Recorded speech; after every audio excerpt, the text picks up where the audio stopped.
Managing Violence Podcast, episode 92. We're talking to Tammy Yard McCracken, a psychotherapist's view on self-defense, personal safety, and the realities of self-protection for women.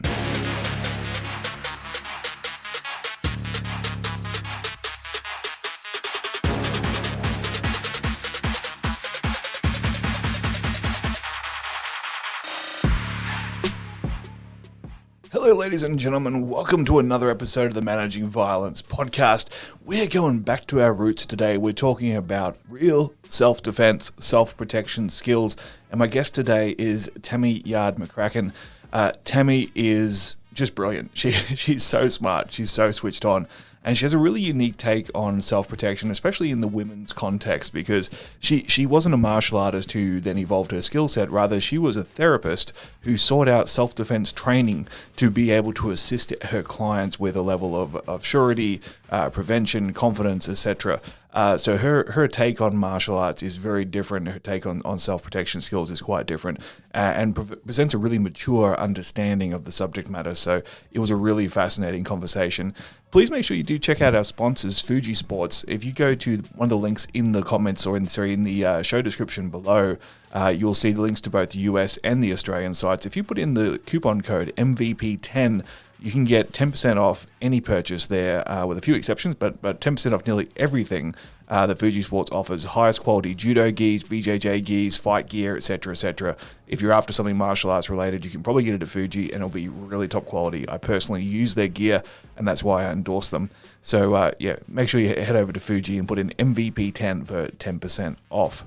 Also, if you were interested in getting a free signed copy of my book, Neon Jungle, A Bouncer's True Tales of Lessons, Laughs, and Lacerations, which covers the highlights of my life leading up to my career on the doors and then some of the great stories that happened while I was working the doors, then I'm going to be giving away two free signed copies to listeners of the show. Now, to qualify, here's what you need to do. There are two options. Option A. Leave a review on your podcast platform of choice, or iTunes, or Apple Podcasts would be now, Google Podcasts, whatever you are currently using to listen to this show. Leave a review there. Screenshot that review and then post it in the Managing Violence Tribe Facebook group, which I'll link in the show notes if you're not already a member, and use the hashtag MVP review, hashtag MVP review. That's option A. So leave a review on your podcast platform, take a screenshot, share it in the group, MVP review. Option B, if your podcast platform doesn't allow you to leave reviews, because there's a couple out there that make it difficult, then leave a review on the Managing Violence Facebook page. Again, I'll put the link in the show notes. Screenshot that review and then post it again with hashtag MVP review.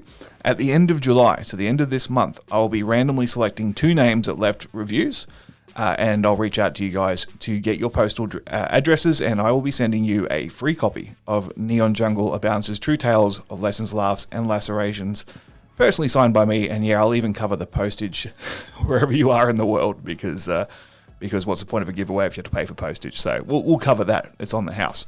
So if you'd like a free copy, make sure you check that out. Leave us a review, share it, and a hashtag appropriately so we can find it. All right, without further ado, we are going to get into the podcast. Please remember, as always, if you're after bonus content from this episode from Tammy or any of our previous guests, head on over to patreon.com/managing violence, and you will find for as little as $5 a month a whole bunch of bonus content, which is more than worth the price of admission. That's it. Let's get to Tammy. Here we go. Tammy Yard McCracken. I'm joined here on the Managing Violence Podcast by Tammy Yard McCracken. Tammy, thanks for joining us on the show. Thank you for having me. It's always fun to get to talk to other people in the industry. Absolutely. Now, you've been name dropped by a number of guests in the past. In particular, Randy King is a big fan of your work. You're someone that I've seen others that I really respected industry share and speak highly of. So it's exciting to finally get you on the show. Tammy, for those that don't know anything about you, could you quickly sort of give us, I guess, the summary of your story of how you got to where you are and what you currently do? Yeah, I'll try to keep it short. It's a weirred story, so I love those. Those are my favorites. It's definitely not a straight line. So we're kind of working backwards. 500 Rising is an evolution of things that I learned along the way of being an instructor with Krav Maga and running a gym in the Northern Virginia area. But how I got into martial arts and Krav Maga in particular was a byproduct of my years working as a psychotherapist and working over time. The universe sort of decides your specialty for you by how certain clients get driven to your work, and ended up doing a tremendous amount of work with individuals who'd been through horrific events. And so, in it ranging from severe child abuse to people who've been shot to, varying levels of type of violent experiences. And I reached a point towards the latter years that I was in practice in Texas. So we moved across the country about 11 years ago, and where it became internally somewhat frustrating that I started to hear the same consistent types of stories over time from individuals, and women in particular, who had been survivors of violent encounters. And the way the stories unfold, there's this whole timeline of, if there was a way that we could have some form of information sharing or education or something on the prevention side, I'd love to be put out of business as a shrink on that side. Like, it'd be really nice if there was a way that we could stop having to do so much aftermath intervention with so many people so consistently. And I started nosing around, and there's a protracted story, but the short version is I landed in Krav Maga as a martial art to become an instructor in. And with any combat fighting system, if one is paying attention to your training and to realities of violence, you'll find these little gaps and holes and inconsistencies in application. And so then I started digging in again to fill that and find the rest of the information and how to integrate that in. And being a female in a largely, like you say, male dominated profession, then I also started to notice and hearing from female colleagues in combat arts that there were these additional chunks missing or addressed kind of sideways as far as like its usefulness and application. And yet again, wouldn't it be nice if there was something that really specifically addressed the realities of violence in women? And then there was a Oprah Winfrey, who I love to hear her speak because she's so eloquent and so poised. And she won a Lifetime Achievement Award some years ago. And in her acceptance speech was giving a nod to, at the time, the exploding #MeToo movement. And although it's certainly, I think, done a huge amount for awareness, to be sure, I had a moment of frustration. Here's the other creature in my universe, is the feline, who's been at the other end of the table until now. Of course, we got an ear in there. For those who are listening to the audio, there was a cat's ear that suddenly just fell over on the Tammy screen. Yeah, sorry about that. And there was a frustration in listening to this because my concern was that all of the energy would get anchored into awareness of the statistics, which is what I think Me Too certainly has done. And that somehow was going to be what created change. And in addition to working with survivors of violence, I've also worked with perpetrators of violent action, and have enough insight and have done enough research into that just awareness is not going to stop those guys. If it was, it already wouldn't be an issue. So I had a moment of frustration in listening to that, and, don't, everybody listening, please don't take that as the sum total. And because we have this Me Too movement going on, things are going to magically, statistically improve dramatically. In my frustration, I wrote a kind of a snarky blog, and a good friend of mine was like, oh, that was great, and you should do this thing. And the blog was, give me 500 women that we can train up to deliver effective, easily transmittable prevention, situational awareness, threat assessment, physical skills, and they can go out and teach in their communities. And there will be women who will come up and want to teach out of that. And then eventually we'll get a statistical tipping point where the threat who's assessing out there, like who is going to be my low risk, high reward target, starts to realize that the majority of women that they may be targeting are high risk, low reward. Then we see the numbers change. So this was my snarky little blog. And a friend of mine was like, you should do this. I'm like, no. And she's like, no, really, you should do this. And her name is Allie DiRienzo. She runs Wolf Dog Marketing and has been instrumental in the development of 500 Rising, because she was a dog with a bone. And 2 years later, she's like, no, I'm kind of tired of knocking on your door for this. When are you going to do this? So, and that's how we got here.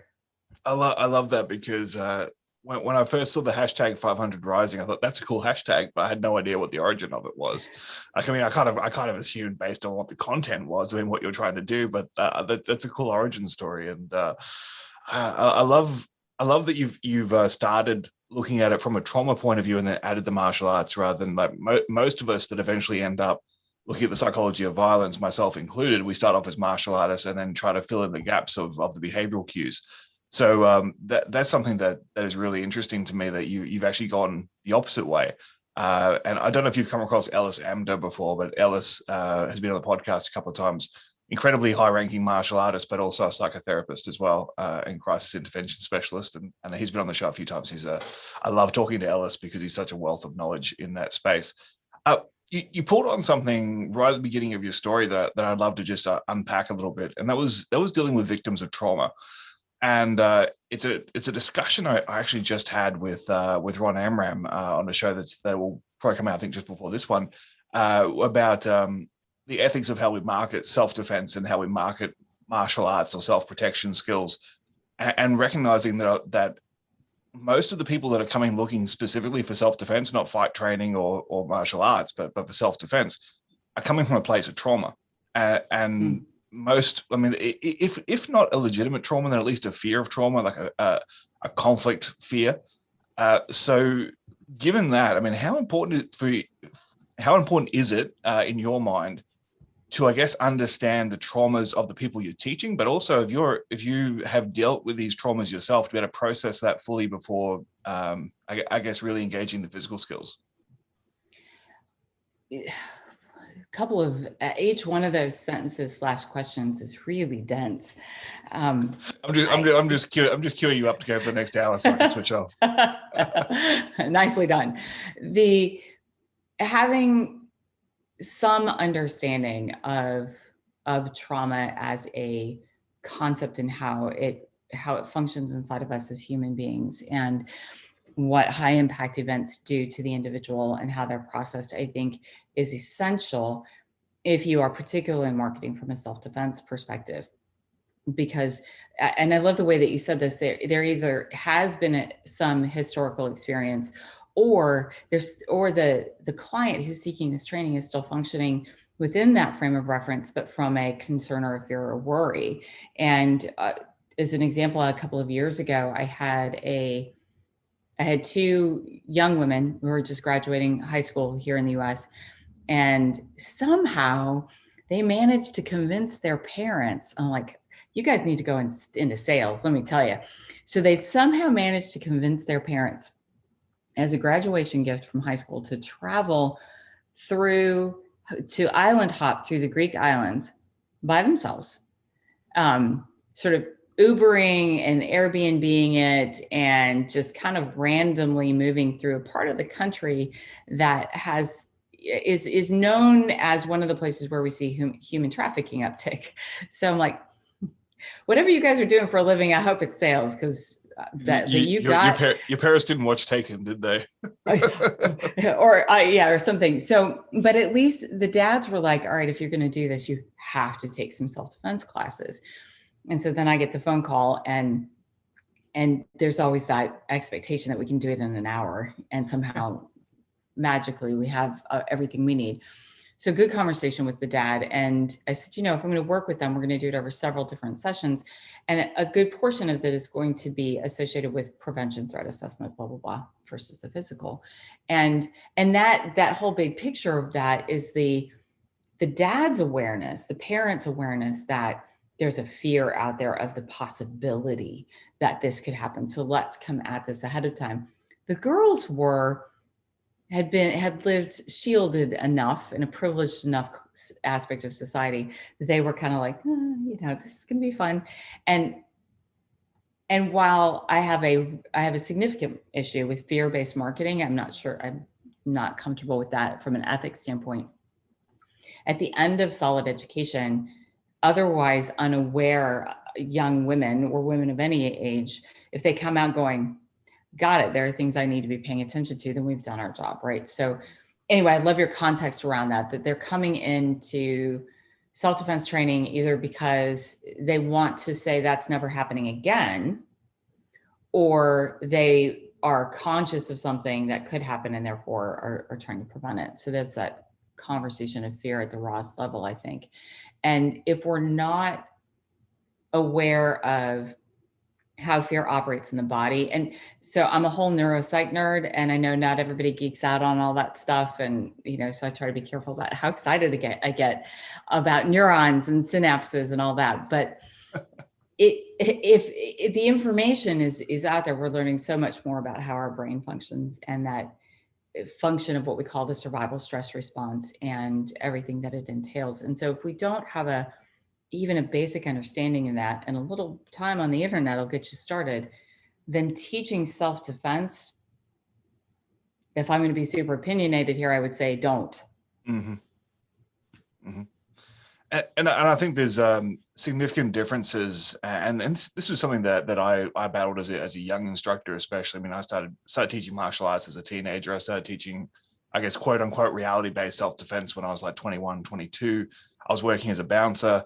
And to quote Mary Stevens, she said that, a lot of self-defense is by bouncers for bouncers, and that was very much my reality, right? I was training other large, physically fit, aggressive alpha males in who are dealing with conflict every single night, who are getting case studies and practice every single night, who are usually not coming from a place of fear, but rather a place of trying to be more efficient, or maybe, look, to be completely honest, an ego-driven place as well, where it was more about being a badass than it was about not having like something horrible, life-changing happen to you. And then I made the mistake of thinking, and it's just more ignorance than anything else, but I made the mistake of thinking, well, this is the same stuff that I need to teach women. and it's completely different. And again, I don't want to lump everyone in the same category. I've trained a lot of women that were alpha, ego driven, chest beating. Like they wanted to get in and train exactly the way I was training these bouncers. But when it came to the people that really needed the training, the people that really needed the help, it's so much more detailed than that. And I found that, like some of them, they just needed to sit down and talk. Like it almost needed to be counseling to start with, to sort of unpack what you're looking for out of the training, why you think you need that. Let's test some of your, I guess, misconceptions about what you think training is going to do for you, and how, and the skills you're going to get out of it, and how long it's going to take. And like, you really need to have those open and honest conversations about someone's motivations to train. And that's not to say if you're running a commercial martial arts studio, you have to do a full intervention before someone starts training, right? You can just get them into a class and figure this stuff out as you go. But considering I was doing a lot of private lessons, I really wanted to get to know my students so that I could give them what they needed, not necessarily what they thought they needed. So I'm sure that's something that you deal with a lot. 100%. And I can relate to your conversation about some of the women are coming to train. They want to train like the bouncers do, because that's like, one of the reasons, right, I love and fell in love with Krav Maga is that I want to hit things. This is going to sound so wrong, but I want to take that beating. I want to prove myself in that arena. Absolutely.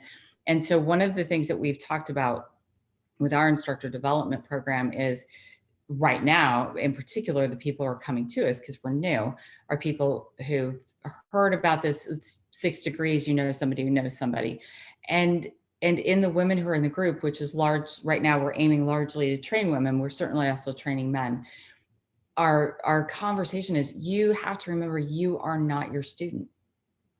This is the you that is here, the you that is going, wow, I wonder how I got that bruise. I have no idea. Did you see the big handprint on the back of my arm? And we're excited. Those are not the students that we'll be reaching generally, by and large. Yeah, accepting that you're not normal is a good starting point. Yeah, yeah, So, 100%. I am Yes. not most people. So, That's right. There's something a little bit wrong with me. And being able to acknowledge that. In fact, I just came back from an instructor training last week and have a woman in the group who I've known just through the martial arts community, not otherwise, for the last 4 years or so. And she's got an abundance of training underneath her and very aware of the distinction between martial arts and self-defense. And yet when she was running some of the physical stuff we were playing with and watching her response, and I've been hammering on, like, think as a student, think as a student, think as your student as you play with these physical skills. And she's in, BJJ mode, going into like wraps and locks and holds. And I'm like, okay, got it. But that is not what the fallacy is that you're going to teach that in a 2-hour course and it's going to be effective. And then the deeper, unfortunate, I don't know how to frame this, but there's a reality that because of culture and how women are socialized and all of the things on an adult, like graduated from high school, college female's plate, is that she's not likely to be us. She's not likely to come train for 2 years. So if we're teaching a very complex physical skill that she needs to rep multiple times, and we know she's not coming back, so even with women who I've known for a while, sometimes we have to remember we're not who we're reaching, or we're not who we're reaching for. I think sometimes having the awareness of who actually is my student base and what can I realistically expect from them allows us to reframe what training we give them. Because as you say, the average student who, and I probably need to preface this by saying I'm talking more of the people that are looking for self-protection, not people that are looking for martial arts. Like martial arts, if it's framed that way, there's a chance you're going to get that person who really is looking for the lifetime pursuit, like someone who's really looking for that hobby that lets them blow off some steam, and they're going to come 3 days a week and they're going to do it indefinitely. Someone who's looking often because of a fear or a worry or an anxiety to look to protect themselves, typically that student isn't going to be around for a long time, because obviously if you're doing your job well, then they should become less fearful, and therefore if that was their motivation, then they're probably not going to stick around.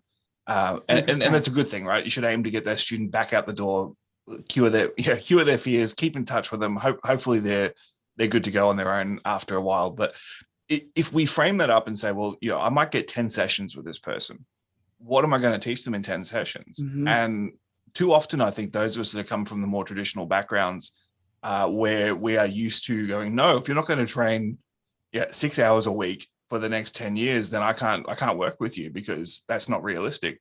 We actually need to frame the conversation and go, okay, that would be ideal. But if this is what I've got, and I have this window of opportunity, I've got 10 hours to change this person's life, what information will I give them in that 10 hours? And I think when you frame it that way, rather than it can't be done, to if it could be done, what would it look like?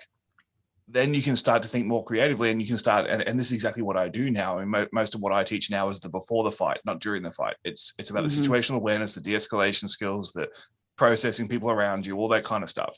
Because to me, that is what I deal with the most. I'm dealing with people that I'm going to have a single intervention with.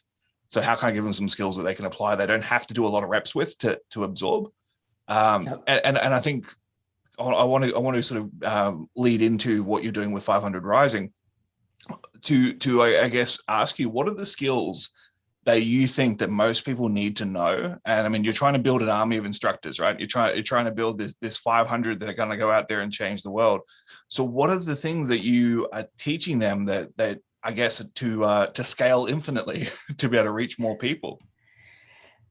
That is the driving question. That is why it took 2 years to get from point of like, hey, maybe we should do something, to actually launching and moving out into the world with it, because it's not an easy question to answer, right? When we distill down all our years of training, and if we're just going to get down to, I have 10 hours with you, what do I teach?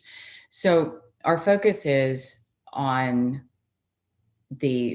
just listening to you, same thing: prevention, situational awareness, threat assessment, understanding the world around you, understanding where you go and what you do, and what the tenor of that place and space will be, and not from the standpoint of therefore don't go there. So Randy, you were talking about having interviewed him. He's a good friend of mine, and he was texting me a couple of weeks ago about a conversation he was having with something on, so he's very prolific on social media. I am not, but I'm working on it. And it was a social media driven conversation about somebody posted a blog or something about people in the like modeling industry and the high risk that goes with all of that when it comes to violating boundaries and sexual violence. And somebody posted a comment like, well, then why not just do something else? Pick a different profession. And I think that one of our goals on that situational awareness, threat assessment for prevention, et cetera, side of the house is to invert that conversation, because that's too much of the message already for women and girls in our culture is be safe, as opposed to go out there, be brave, be smart, be brave, but be smart, right? It's like be safe. And so if this is seen as a high risk profession, go pick something else, instead of, equipping. So it's a really common message in the culture, I think, at large. And so we want to take that whole big chunk, what we call prevention, which is all those, it's a robust curriculum, and have it be from a message of, with these skills, you can go out there and, make the world happen. Like whatever it is that you want to do, use these skills to do that versus use these skills to not be afraid. And although that's certainly part of it, is if I have been afraid, now I know how to manage that. But that the message we want to avoid a message of this is about managing fear, and this is about getting out there and being bold in life. And then on the physical side, I have tiny little bits of various other martial arts, because I was like, did something for a while, I don't like that, did something else, Krav Maga, stuck with it.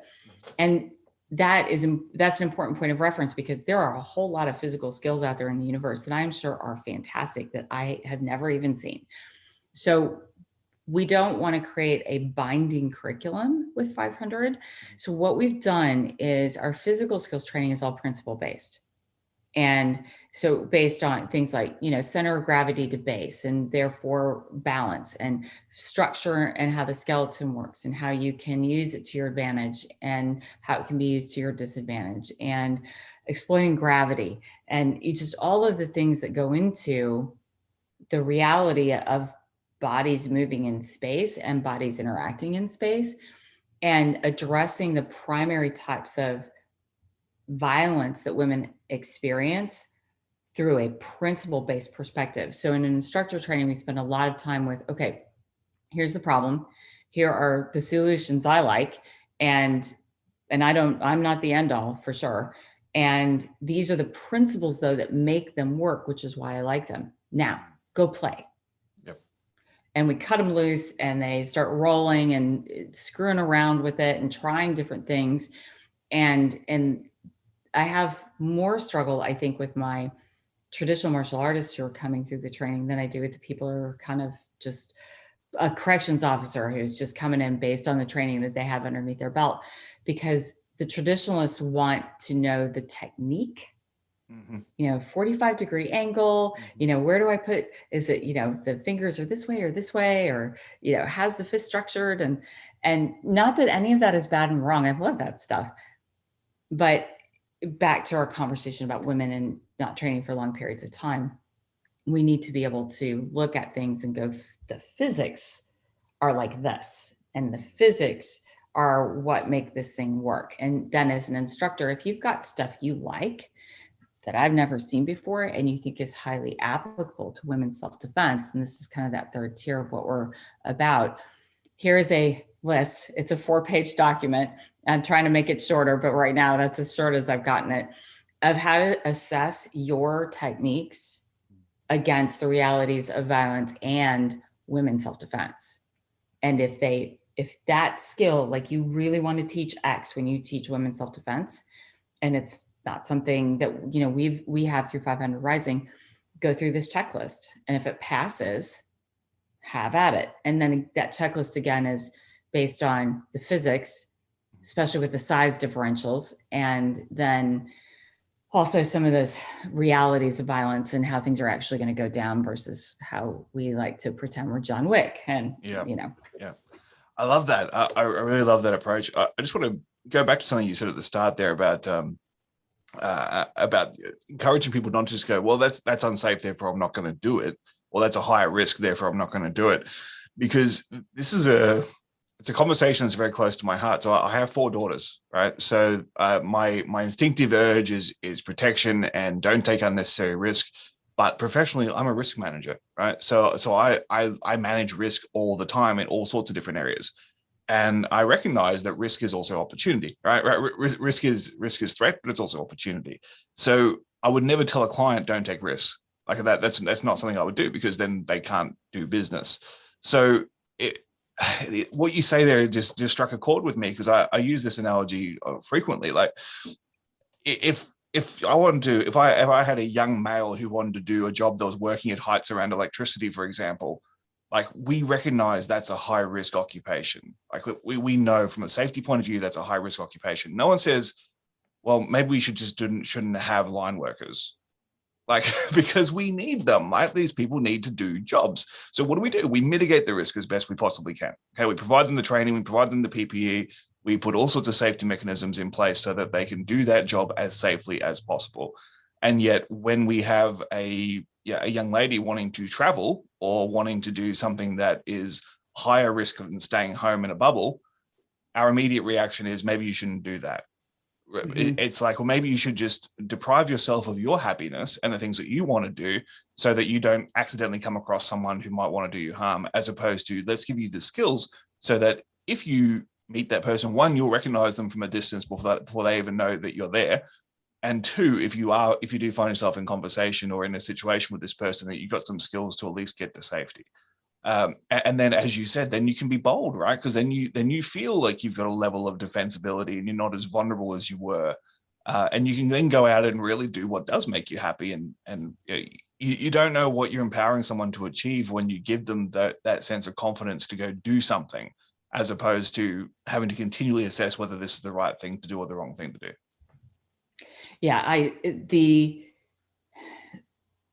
the risk management from the perspective of holding, like restraining and holding back, is basically a scared rabbit syndrome approach. Like I need to live hyper vigilant versus aware. Mm-hmm. And that, that doesn't do anybody any good either. But it is interesting that we do have that. And I had a sister, and then I had boys. So the universe was like, we're going to throw you a complete curveball. And it is interesting to compare the conversations of, like, looking at, this is with our boys, how we raise them. Like, oh, you want to do that? Give it a shot. You want to do that? Give it a shot. And even personally, I've had to stop and wonder once in a while, if I'd had a daughter and that had been the request, would I have been quite so, like, I grew up in the same socialization, matrix as everybody else did. So I'm certainly not immune. And it's a conversation we have to, I think, consciously realize is we're marinating in it, and so we have to consciously manage that. And look, and I think from a male's point of view, like it can be really, and I assume it's the same from a female point of view, but I won't make that assumption because I don't know.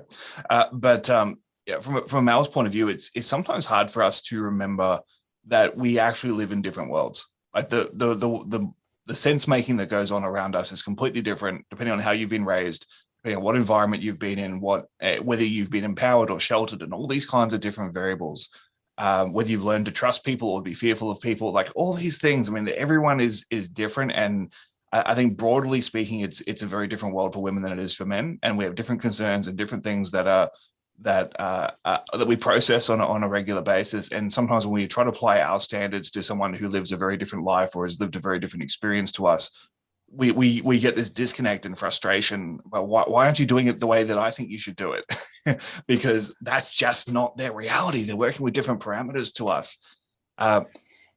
So yeah, I mean, look, we're just ranting now, but, but I'm with you. Well, and it goes the other direction too. So 100%. one of the things I sort of a failing up moment. Randy and I had developed a workshop that we did a test run up at his place in Canada, and then COVID, and we never did it again. So but we were taking his specialty and expertise in social violence and mine in asocial, and we put together this little 2-day workshop. And I had, we all have our blind spots and our biases, and I've been working with this material, especially around the context of sexual violence and sexual assault for forever. And I was using him as my demo partner to, work through something and then show them like, okay, now go play with this, find your own solution. And it's one of the darker contexts. People don't like to talk about different circumstances of rape scenarios. So in this one, we were dealing with face down. So she's face down and he's behind her, she's on the ground. And I was trying, and you've met Randy, so to speak, right? He's not a small human being. And I'm about 5'3". So I'm expecting like more weight, more pressure, more, and I'm like, Randy, like, dude, come on. Like, he's like, where are you? And we were running short on time. And so in my like rapid pace of frustration, of like, we got to get this done so they can go play, I kicked him off. And I wouldn't even look at him, like, go away, you're being too nice, and pulled one of his female students who I know. And her name's Heidi. I was like, Heidi, come here. And she's like, I know exactly what to do. Right. So she's up there and, driving pressure. And then we were able to talk through the physics and then send them off to play. Because I don't have eyes in the back of my head, what I could not see was, and Randy talks about this, so I don't think it's a problem that I'm sharing it here, his personal struggle in front of largely his students and clients, playing a very horrific role and in the minds of most people. And I'm like, what is wrong with you? Come on, like, more pressure, dude, let's go. And he's going, I don't want to be this person. Yeah. And I didn't even think about it. And so in processing that afterwards, it's something now that we add into the instructor training with 500 is like, as women, we need to also pay attention to our guys. We just, we grab them to demonstrate something, and they're here because they're the good guys, and we're putting them through a grinder emotionally, and we need to stop and pay attention and be mindful of them as well. So, and so it kind of that awareness of people live in different worlds is important for women to think of as well, especially if they use the gentlemen as demo partners. Yeah, I love that you mentioned that, because it is a real struggle. And I had the fortunate training under Meredith Gold and Mike Belzer from Raw Power Women's Self-Defense in LA. And they have a whole program of what they call mugger training, where they train bad guys basically to be good role players. And it's really interesting, some of the things that they've addressed with that training. But I know when I was basically a one-man show and I was doing all the scenarios, and I was doing, getting in the red man suit and doing all the bad guy stuff. Like, when you've done 4, 5, 6 of these real intense role plays in a row, like, you are shot. Like, you are done, not physically, just emotionally. I remember role playing with students. Like, you need to get them emotionally activated sometimes. Like, you need to sort of wake them up and get them into a scenario that feels real. And if it's just give me your wallet at the ATM, like, it doesn't do anything necessarily. So I mean, I remember distinctly there's one scenario where I was playing a pedophile trying to separate this guy from his kids, right? And it was just the most horrifically taxing thing to try and access this dark part, not even of my personality, but like a media / research informed personality, and trying to get to that and to make it believable is, man, that's rough. But I love the cognizance of that. One thing I want to get to just before we finish up the main interview, because it is something that I've seen a number of my female colleagues share on social media over the last week or so. And you may have even started it, I'm not sure. I've seen it come from a few places. But just this idea that women's self-defense is inherently different, because most of the time women are defending themselves against someone they know. It's someone that they're in a relationship with. that they have emotional baggage with. They might justify their actions because they know the person's backstory. And they also have to appreciate that if whatever intervention they take to protect themselves, there is going to be consequences that follow on from this. Unless that person dies, there is going to be more consequences afterwards. So how do you unpack that? I mean, let's explain that. I mean, my audience is 95% male, as far as I'm aware. So maybe it's shifted a little bit. Maybe it's about 85% now, but it's still predominantly male. So for those that may not get that, do you just want to riff on that just for a minute about what those realities are? Sure. So depending on who you access for your statistics, that we have a big range, but it's still a very robust range. So it starts at like 70% and goes up to 85 to 95, depending on whose numbers you're looking at. So if we're going to be generous here, we'll be say between 70 and 90% of actions of violence against women are engaged by somebody that she knows. So they're perpetrated by a known individual to her. Some of those numbers get distilled into intimate partner relationship, to just somebody's friend, to, so that's where the numbers start to get wishy-washy as far as who's what. But that is the dominant, by and far, not 51%, but like 70 and up, of violence against women is perpetrated by somebody known to her. And that is why that's so essential in any conversation of women's self-defense or threat assessment, that whole package, is that when she's looking at this individual who's functioning in a threatening behavior pattern, she has a large context for who this person is, and therefore a large context driving a very complex decision tree now. Is it domestic violence? Is this her partner? What happens if she fights back? Usually doesn't end well. And then, or calls the police. And in some places in the United States, it's mandatory removal, whether she presses charges or not. And so she calls the police, they take him, he comes back. Now what? And, so, and then if we fall outside of that and we just look at, I shouldn't say just to minimize this, if we look at social groups, and we have a young woman or a woman and her best friend's boyfriend's, office mate is the one who's pushing these advances and violating the boundaries. And if she sets a hard boundary, that's a crew of people that hangs out together all the time. And the ripple effect within the social network is not insignificant. And she's thinking about that as she's making these decisions. It's not just, I'm going to kick your ass.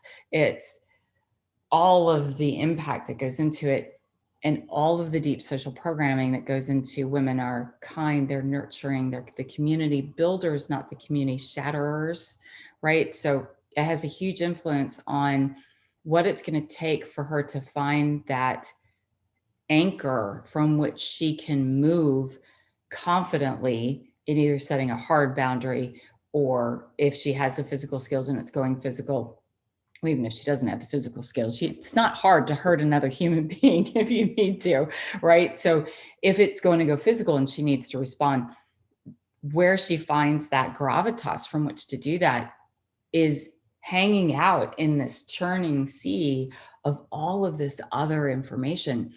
And when I have this conversation around particularly traditional male martial artists, they're like, well, why doesn't she just? And it's like, I get it.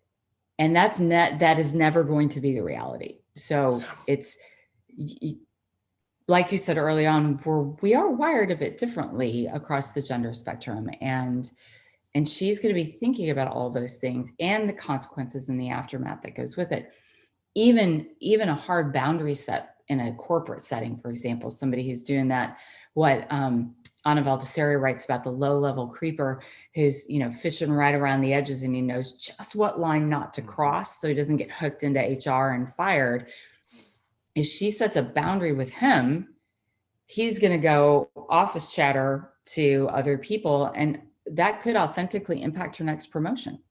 Absolutely. So it's right. And so we go, oh, that shouldn't matter, but putting food on the table matters. So we can't just dismiss those things. Yeah, it's it's so much more complex. I mean, that's the whole point of this show, right? It's like I haven't got to 93 episodes because violence is an easy subject, but it is so much more complex. And one thing I've found that has helped sort of open eyes occasionally when I've had a male instructor or student who is kind of struggling with this idea that it's different.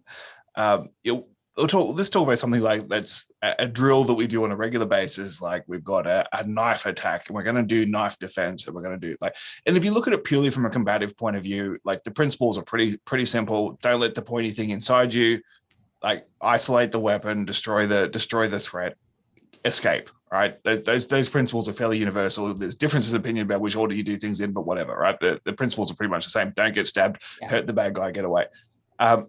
So, but that's fine, and we can drill it. And then I remember asking this student who was really struggling with it. I said, like you're doing the physical skills well, and he couldn't understand why this wouldn't apply in for women. And I said, well, would you have done the same thing if this was your adult son with mental health issues and a drug dependency who's trying to hold you up for money because he's trying to get a score and like he's just at a really bad place? Would you still crush his trachea? And like, so, well, no, because, well, why wouldn't you do that? I mean, the threat's the same. So because it's my son and I love him. And okay, so imagine that you're in an intimate relationship with somebody and you have built these justifications for their behavior, and you know about the trauma they've been through, and you know about the struggles they have, and you know that 85% of the time they're a good guy, right? And now you're asking that same, it might not be a knife attack, but we're still dealing with a physical threat, and you expect her to just gouge his eyes out and maim him for life and then put him in jail. So if you actually care about someone, you love someone, those are big decisions to make, right? And sometimes it's easier for us to justify going through the trauma ourselves or going through the injury or the discomfort ourselves than it is to actually inflict the consequences upon someone that we have decided to love, or that we've built up this relationship and connection with. And I wonder, it's just a wondering, I have no hard data to support it.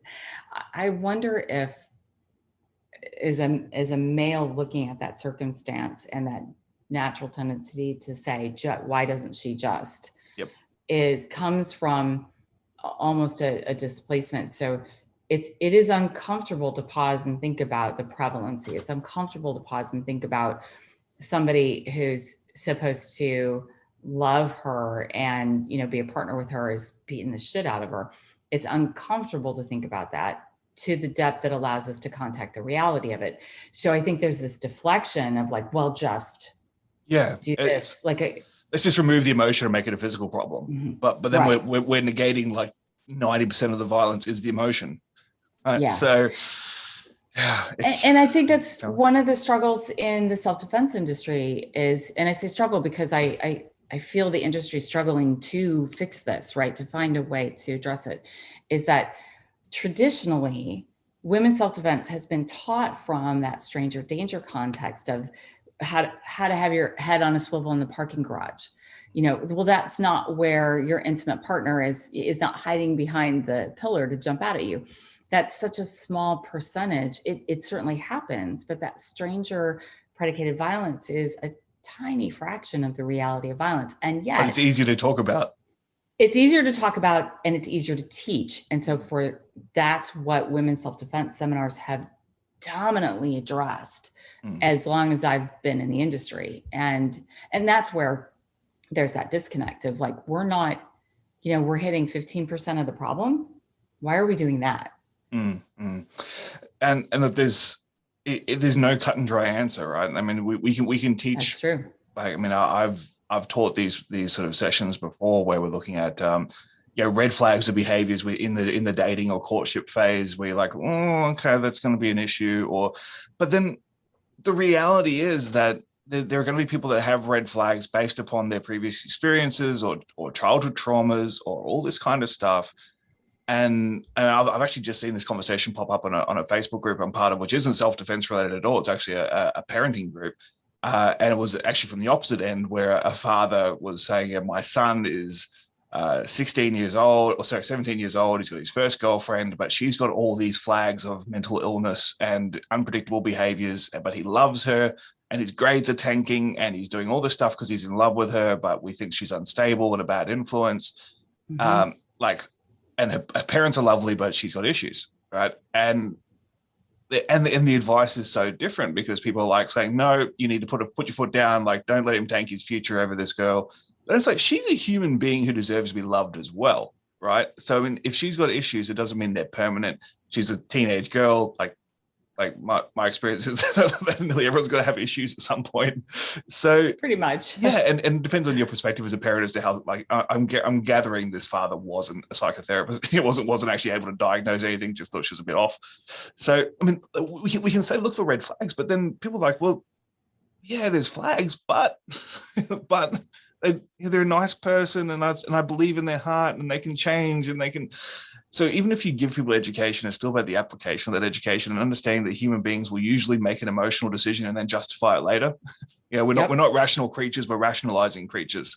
So it's not easy to say just do this, because this won't always work and won't always make people feel good. So it's look, 100%. by way of closing out, this is a question I normally include in the bonus questions, but I think given what you do, it's important to sort of give you a platform to sort of address this.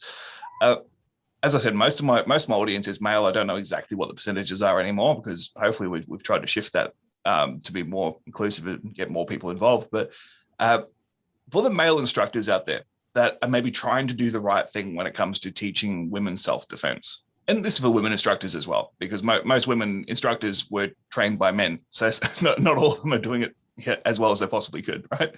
So what would you say are probably, like, if you had to give like 3 pieces of advice about how to teach proper women's self-defense or to really help women with that self-protection challenge, what are the 3 main things that you would say, do this or don't do this? The first thing is mindset and attitude more than anything else. And that is to work from an assumption of strength. So wherever she's at, wherever she's been, whatever she's been through, even if she's struggling, so the trauma is relatively fresh, she is hitting your mat or your training session from a place of strength. And then our job is to take them from whatever that place of strength is to the next place, rather than the mindset of fragile, broken, kid gloves kind of a thing. I love that. I've never heard anyone say that before, but that's so good. I'm taking that.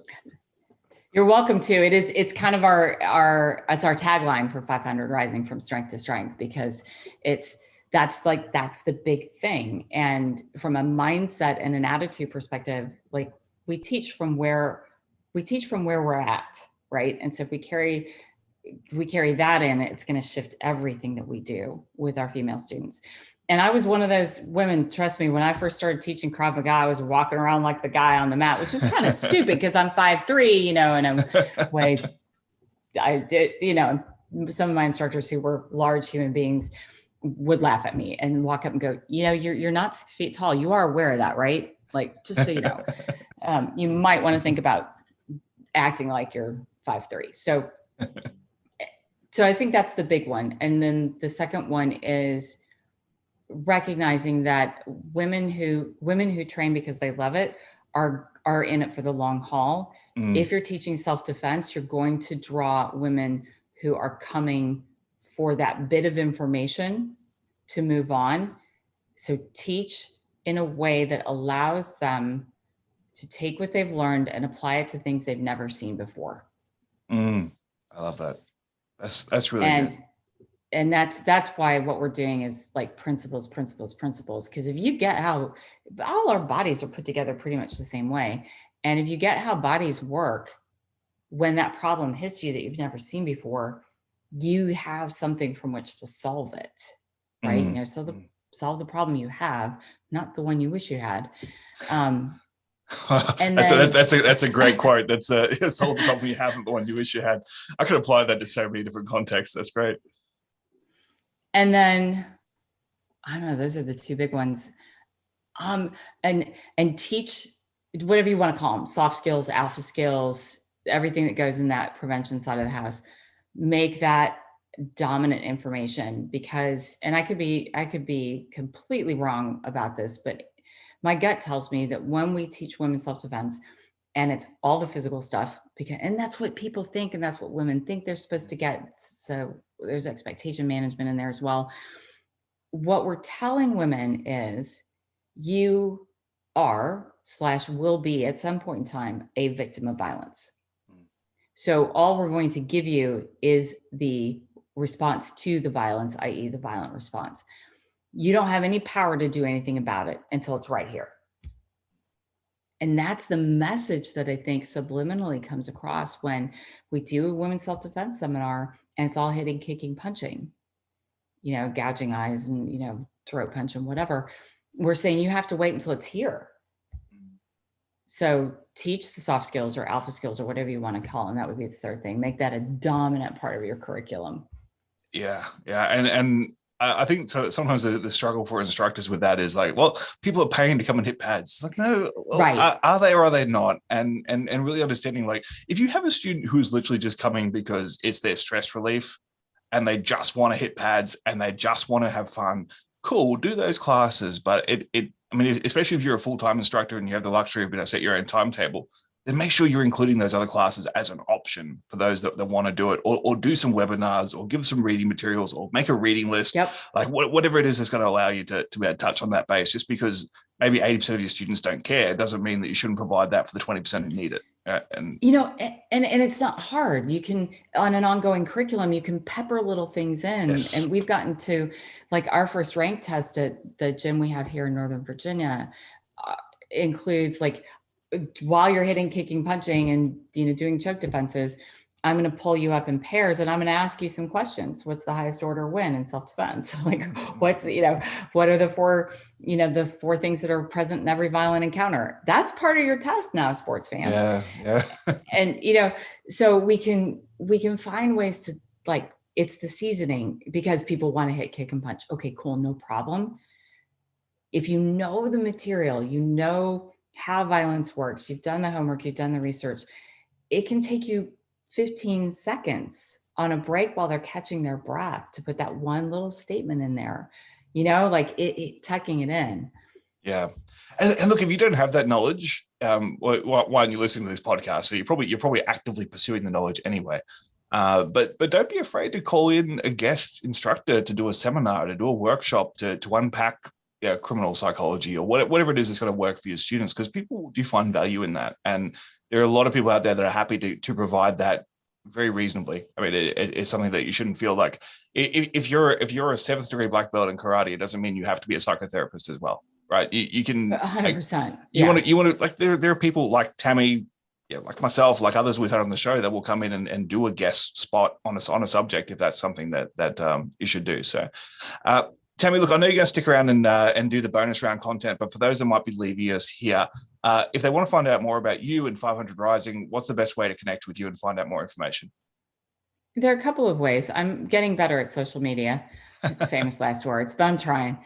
500 Rising has its own website, so 500rising.com. There's an opt-in form you can fill out. It's a little free ebook that comes with it, and that puts you on our mailing list if you're interested in email. But we have a formal business Facebook page. We have a 500 Rising community page, which is gated. So you have to say, hey, I want to join. Answer the questions. If you don't, I won't let you in. I have people go, you haven't let me in yet to answer the questions. And Instagram, 500 Rising has an Instagram account. And so if you want to find us, you can find us. And you can private message me through Facebook. You can find me on Facebook, Tammy Yard McCracken, and yeah. Awesome. Thank you so much for sharing your expertise with us, Tammy. It was been a fun conversation, and I'm sure lots of people will get some value out of it. So thank you for making yourself available. Oh, you're welcome. It was fun to talk to you. Thank you once again to Tammy Yard McCracken. What a fantastic conversation and a fantastic initiative. And Tammy and I have spoken offline after this interview, and the Managing Violence podcast stands firmly behind 500 Rising. So anything we can do to help them with their cause is obviously near and dear to my heart as a dad of 4 daughters. The more strong women that we have protecting other strong women, then the better the world is. So make sure you go to 500rising.com, follow them on social media, support the cause. It's something that really has the potential to be a game changer. So make sure you check them out. Now, if you'd like to support the podcast, make sure you head on over to patreon.com/managing violence. Check out our website at violencepod.com. There is merch available. We have t-shirts, we have mugs, we have all sorts of cool stuff. If you want to support the show that way, you can. Or if you just want to throw us some bucks and say thanks for the content, you can go to buymeacoffee.com/JoeMVP. Other than that, that will do us for this week. I'll talk to you next time.